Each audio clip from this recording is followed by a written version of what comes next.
We have reached the top 5, and at number 5, with 5 games of NHL games played experience, is Luke Hughes. He of the Hughes family. Older brother Quinn plays for the Canucks. Older brother Jack plays for the Devils. Mom Ellen and dad Jim both played college hockey. And oh, by the way, it took them about 30 seconds to look comfortable at the NHL level. EJ, what about it? Yeah, I really am impressed with Luke Hughes, and it's going to be really fun to watch his development at the National Hockey League level this year. You know, I'd watch him sometimes at the junior level or at the college level, and it almost looked like he was bored. Yeah. I'm just being really just honest with him as I watched. I mean, I'm sure he was, playing and dug in, but it almost looked like, he knew he could play at a higher level. And so now he's there. And it'll be really fascinating to watch him develop. But a great skater. Obviously, he's got the pedigree. We have his brother right there with him. It's going to be just really interesting to see how that unfolds. And to be honest with you, listen, you guys put together the list. Lawrence Goldstein does an unbelievable job. Yes, he does. And, you're involved in it as well. I probably would have had Luke Hughes a little higher on my list. Yeah. I probably would have had him in that 2-hole. But, that's just me. I've been wrong about many things. Ask Tony. He'll tell you. Me too. Yeah, Tony, you made the great point that he walked right in and it looked like he belonged. But these guys, the brothers, they've been destined for greatness since I watched them play in the Toronto area when they were kids. Yeah, that's right. Okay? And so they've been conditioned for it. They've trained for it. They're confident for it. And watching Luke last year, I'm like, oh, yeah, this is clearly where he belongs. Yeah. He is that good. 38 assists last year, best amongst all defensemen in the NCAA, and a guy who I think was just like, all right, let's get along with this. Let's try and win a title here at Michigan. That didn't work out. All right, my time's done. See you later. Let's go National Hockey League where I belong. And that's what he looks like. And he looked like he belonged. Now to number 4, to Russia with love, Matvei Michkov. He has a contract in the K that doesn't expire until the end of the 2025-26 season. He played in only 3 KHL games, and then he was loaned to Sochi, where he became the youngest Sochi player to ever score a goal. 18 years, 16 days. He's at number 4 on our list. Sam, talk to us about this guy and what his prospect status is. He has done amazing things internationally before the Russians were disallowed from competition. And he's a goal scorer. He's an offensive dynamo. He's electric, he's dynamic, he is all of those things. That pick for Philadelphia came with risk. Now, they felt they did their due diligence. They had a meeting with him in Philly before he got to the draft, met with him again at the draft. They felt really confident in his want to be a Philadelphia Flyer. So I think picking at 7, Washington was next, they were going to take him. I'm convinced of that. So Philadelphia jumped up. They took the risk here. They know that there's going to be a time frame. A lot of people get hung up on the contract thing with KHL players. Now, of course, the geopolitical situation may change that a little bit. But the fact of the matter is, in a lot of these situations, those contracts can be bought out. If it's amenable to the team, if it's amenable to the player and to the National Hockey League team. And, of course, it has to be sanctioned and done properly with its proper due diligence. Having said that, I think as a player, there's some maturity that still needs to come in his game. And maybe playing in the KHL, which is an unbelievable league, as we all know, will allow him to do that and realize that, all right, the points are good. The other side of the puck, the play away from the puck has to come a little bit with this guy. But with his puck on the stick, he is absolutely electric, and very early on in the conversation was being compared to Connor Bedard, and for good reason. Let's go back to that under-18s in El Paso and, how well he played there, how many goals he scored. He looked like he was going to be the next guy. Now, of course, several things have happened since that time. Big risk, but also big potential payoff for the Philadelphia Flyers. Yeah, I love the pick for the Flyers. I loved it. It's bold. And, they're a rebuilding team. Sometimes you got to take big swings. They're not going to be a team that's competing for the Cup this year. They can afford to wait a little bit. They did something similar with Cutter Gauthier, right? Go back to BC, right? That's the way it played out there. It'll be fascinating to watch again to see how things unfold on the world stage for him to maybe come here and play at some point down the road. But very reminiscent. A lot of people talk about Kirill Kaprizov right now. He was a later pick that Minnesota hit on when he came here. He was really ready to play. And to your point about the KHL, he's playing against men over there. So you have to grow up a little bit quicker. I'll be watching closely, and I like the pick for Philadelphia. I'll be really curious to see how he continues to develop. Following on the theme of playing with men and that getting you ready for the National Hockey League, at number 3 on the countdown, Leo Carlson.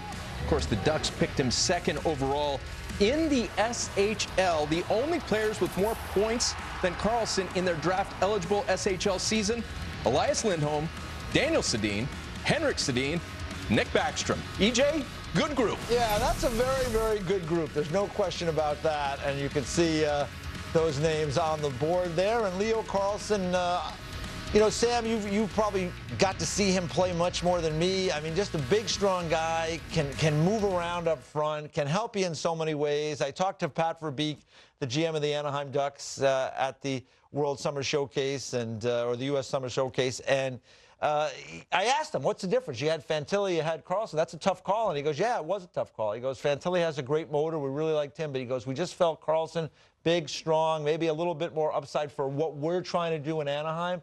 So that was the call he made, but he's a guy that has a lot of potential. You always look at what happens internationally, and I think that's always a good gauge. But when you go and play in a country like Sweden as their top-line center at the Men's Worlds, that says everything about what they think about this guy and about where he is presently. So the idea that with his size and his playing ability, could play in the National Hockey League right now, I believe that's the case for him.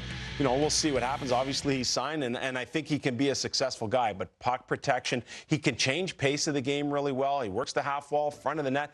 There's a lot of things that Leo Carlson can do that are pro-ready right now. And when you add the size factor into it, you're not worried about, you know, some durability issues playing the length of an NHL season. So I'm really looking forward to watching this guy. What an unbelievable young man and a very successful career. And I think he's going to be in a good situation, too, with a new head coach there in Greg Cronin. Greg Cronin is a terrific teacher. He's been at the American League level for a long time. I think that will also help Leo Carlson in his adjustment to the NHL. So we're talking Leo. We're talking Fantilli. Guess who comes in at number 2 on the countdown? Yes, Adam Fantilli. With a single rush up the ice in the World Championship, I became a Fantilli fan for life. Sam, unbelievable, this kid. What he was able to do with all eyes on him. A special prospect. He won the 2022-23 Hobie. That's, of course, given to the top NCAA men's hockey player. Only the 3rd freshman to ever win hockey's Heisman, joining Paul Kariya and Jack Eichel. That's elite company. Wow.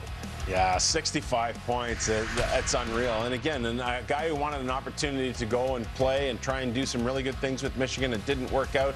But when you're in that kind of company as the 3rd freshman to win the Hobie Baker Award, again, that speaks volumes and tells you, you know, gives you an idea of separation, just how good he is. But I've been watching this guy since he was 15 years old. He, too, was destined for fame and for fortune. And I love that all the attention given to him, he took it, he gravitated towards it, he embraced it. He didn't come at it with a cocky attitude, but a confident attitude, knowing that if you're going to hand the keys to this guy to play in the NHL, that he'll be ready to take that on. So really impressed me most about this guy is at the World Juniors for Canada, he was asked to play a different role. Down in the lineup, bump and grind a little bit of PK. When he comes in as the leading scorer in the NCAA, like, what's going on here?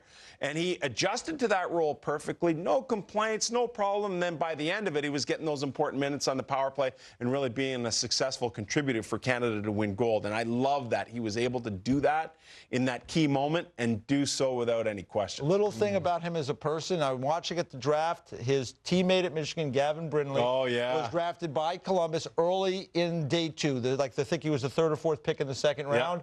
And Adam Fantilli was so excited and so happy for his teammate. Went over and gave him a huge hug, and it was sincere. And I was standing like 10 feet away, and I almost had a tear in my eye because I was like, wow, that's what you love to see as a person, somebody who's such a good teammate and happy for a friend. So I wish Adam nothing but the best in Columbus. It's the ultimate team sport, and that's really cool to hear that. To no one's surprise, we go to number 1. And it is, of course, Connor Bedard. On the World Junior stage here on NHL Network, all he did was score 23 points in just 7 games at age 17. EJ, he set numerous records for Team Canada. Most career points at the World Juniors, 36. Also tied Team Canada's record for most points in a game when he scored a touchdown and kicked the extra point against Germany. He has 7 points. And what a great kid. Talking about character, personality, the complete package. We talked with him at Cup Final. I couldn't be a bigger fan. Yeah, you know, his skill is evident, right? And he's been doing it as a young person playing against kids that are older than him, right? 15, 16, he's 17. He just dominates. But I think he's handled it all Oh, so amazingly well, which well. I think is, Amazingly well. because that's the thing that, let's face it, we've seen a lot of guys who've had a lot of skill. They don't handle it well. It goes in a different direction. He has handled it really well. I think that's a real testament to his parents. They've raised this young man really well, but such skill, and it will be, I'll tell you, they'll be excited in Chicago to see Connor Bedard for the next decade plus.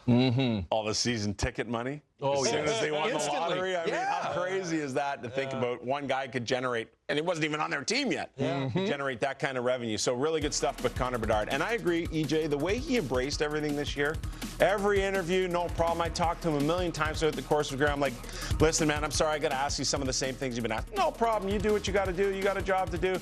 I'm here to hang out and do my thing. So I love that about him. But the thing that strikes me most, a goal per game in his WHL career, an assist per game in his WHL career. That's 2 points per game. But a goal per game? Those are crazy numbers. That just doesn't happen.